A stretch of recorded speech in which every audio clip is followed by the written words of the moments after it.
Tony, Antonio. Antonio's video.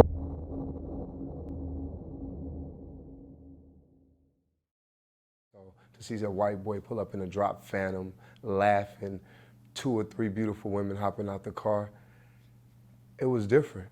It's different. He definitely has a gift about himself.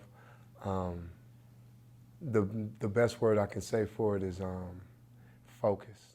I met Antonio's video about a good 6, 7 years ago. An artist performed that night who had a hit single in Vegas and Keyno Nilla. It was just good chemistry when Tony and I met. You know, he asked me to hook it up so his man could perform because we don't usually have performances at the club I was at, and everything just fit in perfect. You know, we have really good chemistry. He's a real good dude, real generous. Our relationship is fantastic. He's one of the best people I ever did business with. So I'm looking forward to more business, to tell you the truth. Now, first met him in Reno at a strip club, I remember.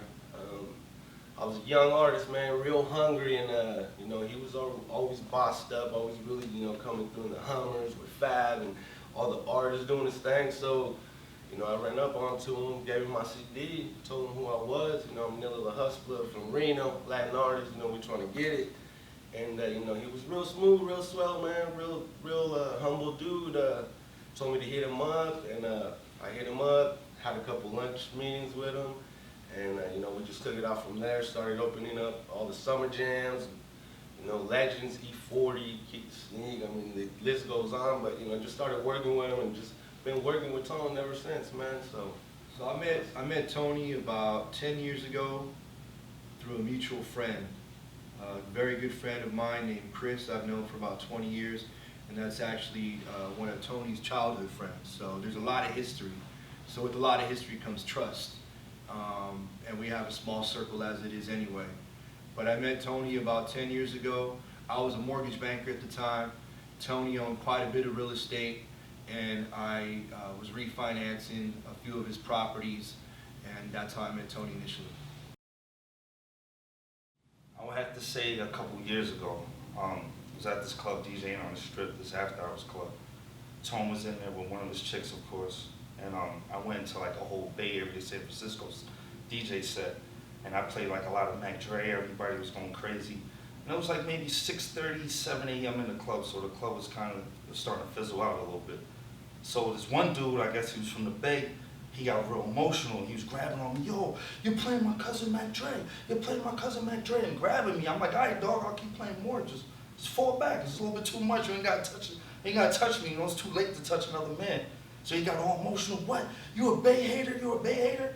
Next thing I know, I just felt somebody tap me. Like, yo, watch out. I'm gonna knock this dude the fuck out.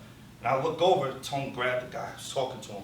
You motherfucker, don't you know what the fuck I dealt with? I'm from the Bay. Man, all the shit, the Mac Dre used to sleep on my couch, nigga. What the fuck is wrong? You fucking crazy? Homeboy was looking at him like he wanted to say something. Tone's bitch just came and fucking gripped him up, threw him on the wall, put him in like a fucking reverse full Nelson. It was holding him. The dude was just choking his shit. Get off me, please, I can't breathe. Security came, broke it up, wound up kicking her out, kicking the dude out that she choked up. Tone got to chill with me for the rest of the night. Nobody got 86. Everybody was all good. But homeboy, remember that shit, you know? I'm sure next time he tries to grip up on a DJ because the DJ's playing what he likes, he'll think twice. I remember we was doing a video shoot before I got it like that. One of my videos, I was shooting at his mansion, and you know, we ended up calling a bunch of girls, models. Well, by the end of the night, man, we was so turned up that shit was so crazy. I ended up waking up in a whole different town with someone, with a new bitch that I didn't even know I was with, not even remembering nothing. But you know, it was I had good times, you know, and it was just crazy shit always gonna be going down, you know. But you know, when it's what real motherfuckers do, real things, you know. So it's like every time we step out, it was bossed up, crazy. But that was one of the craziest, man. Waking up in another town, not even knowing what went down. It was crazy. I could tell you a lot of different stories about me and Tony, and I'm not going to zero in on one in particular, but I'll tell you one thing. When me and Tony get together, we know how to go out and have a good time. We love beautiful women. We like nice things. We like to eat good. We love good music. and we like to be around a tight-knit circle of people that we can trust, and we always have a good time. In 3 years, I see Tony being a real estate mogul, whether it's developing properties, owning properties internationally or here in the States. I see Tony being a real estate mogul. He'll probably still be involved with music because that's his first love.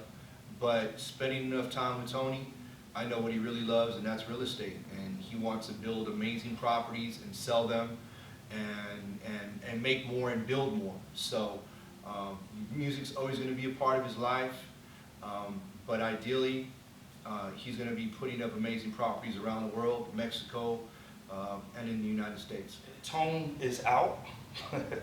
If Tone is out, I definitely see him dominating. You know, that's what he's all about, dominating and having a good time, making a lot of friends, fucking with a lot of chicks, turning up, taking care of his boys, taking care of his personal circle. You know, I know that if Tone's around, I'm good.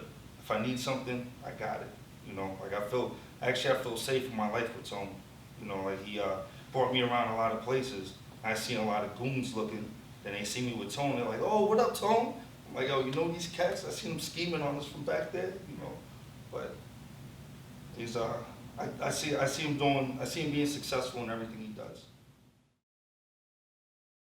Actually, it's great timing for what his situation is right now. I think that his life story needs to be documented.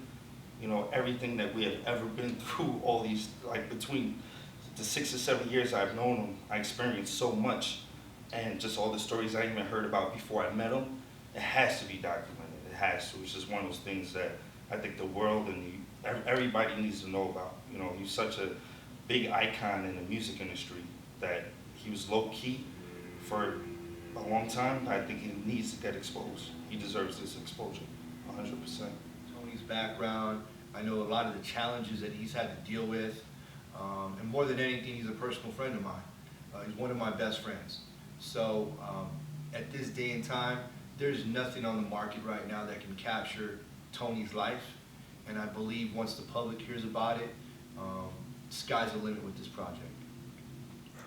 I think the movie might dumb it down a little bit, but it's really close. Whatever you see and you thought couldn't happen or can't happen, that it really happens. When you see hundreds of thousands or millions of dollars pouring out of the dope game, or out of women, or out of different cars, traveling around the world, superstars here and there, beating people to a bloody pulp, you know. It just is what it is right now. It's real. So the movie's more real than anything. And I come from a background of playing sports, and, you know, getting into the street life for me, it helped me to know people like him, because you have a certain window and you have a certain protection that you need when you're moving around a certain way. And I don't mean selling drugs, I just mean in general. You want to have people around you that are respected. And but the question, yeah, the movie is dead on point. Tunnel vision, man.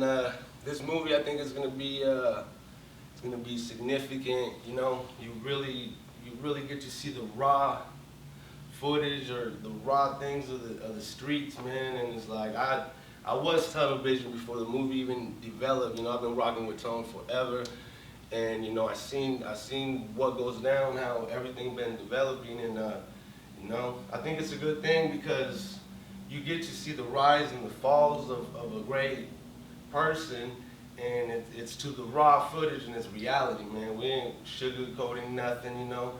This is really what it is, you know. There's bosses in the streets, there's motherfucking friends that, you know, act like you friends and go and tell on you, and it's like, when I read the discovery and everything that was there, it's like, there's people that I knew that I kicked it with, that I partied, pop bottles with, and it's like, it's just crazy, man, because you can't trust nobody, you know. You gotta get that tunnel vision, do your own thing, stay in your lane, because, you know. So this movie really gonna show the reality of what it is out here in these streets, man.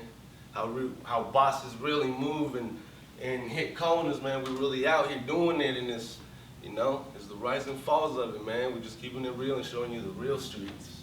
This is what it is. It's tunnel vision.